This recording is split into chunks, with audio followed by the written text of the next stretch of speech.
Pour revenir sur le match, écoutez, la première mi-temps, c'était du 50-50. On se met en danger assez rapidement dans le match, dû à une erreur de Badiachil, qui tergiverse trop, et c'est un défenseur central, une paire de balles est égale face à face pour l'adversaire. Et heureusement pour nous, Sanchez sort l'arrêt qu'il faut face à Mateta, ce qui nous laisse dans le match. Et une demi-heure plus tard, Crystal Palace nous rend l'appareil, sauf que pour nous, c'est Estevao qui profite de l'erreur de... Je sais plus c'est quoi le nom du défenseur, qui fait une passe en retrait, mais il y a personne en fait. Estevao va tout seul au but, il gère très très bien sa course, sa conduite de balle aussi, et il va finir parfaitement.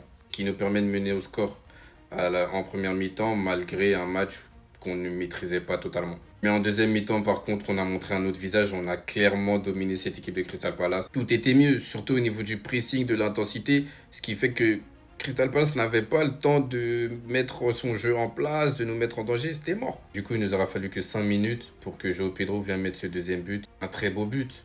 À l'issue d'un 1-2 avec un Estevao, il rentre dans la surface. Petit crochet sur Wharton bien comme il faut.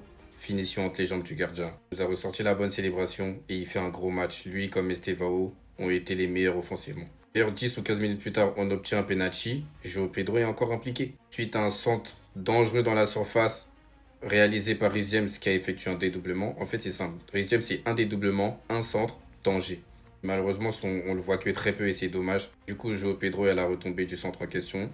Il essaie de tirer, ça tape la main d'un défenseur. Enzo Fernandez se charge de le tirer, le met au fond. Malgré un match assez discret de sa part, voilà, il arrive à être décisif. À la suite de ça, on a Wharton, milieu de Crystal Palace, qui va prendre un rouge. Là, on se dit c'est bon, la fin de match va être tranquille. Le gros seigneur fait ses changements, mais on arrive à se prendre un but quand même. On garde pas le clean sheet, c'est dommage pour Sanchez et sa défense. Et bon, la victoire est au bout, c'est le plus important. Estevao, Pedro, Santos, Sanchez, top.